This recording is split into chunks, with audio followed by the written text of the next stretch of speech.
I'm Chris Theodore, and it's likely that you're not yet familiar with me or the publication I founded about 9 years ago called The Reader Magazine. Before I get into what it is about, let me tell you a little bit about what I'm about by telling you a bit of my story. It's a classical American tale. My dad's father came from Greece. My father met my mother, whose family had lived on the East Coast since the 17th century. My mother worked as a secretary in a tiny two-room office to the founder of what would become one of the largest humanitarian organizations in the world. There she put together pamphlets sent all over the US to raise money for people in South America, Asia, and Africa. My father was a school teacher, and through watching both my parents, my two brothers and I learned to respect the power of words and messages.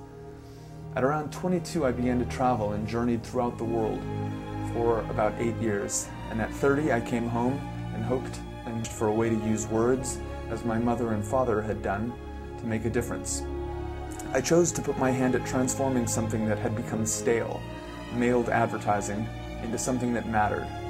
I did this because I knew it was one of the smartest and cheapest ways to influence, but it wasn't being done well.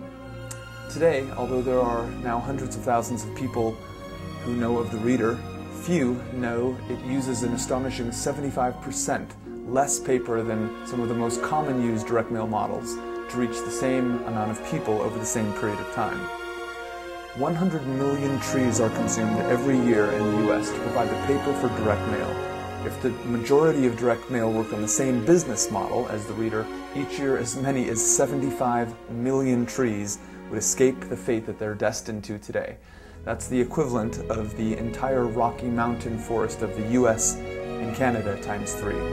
Our trees are a vital balancing force of nature, helping to clean and purify the air and contributing to a healthy planet. Today, people like you and I, like never before, can be the change we want to see by making our preferences known, which has never been easier or more effective because of the speed with which we can influence others. Because the stakes are so high today, we do not only have the opportunity to enact change, we have a solemn obligation. I am sending you this message to encourage you to advertise in The Reader Magazine. It's a smart, inexpensive, and effective way to influence the buying decisions of more than 300,000 Californians, and it makes a difference.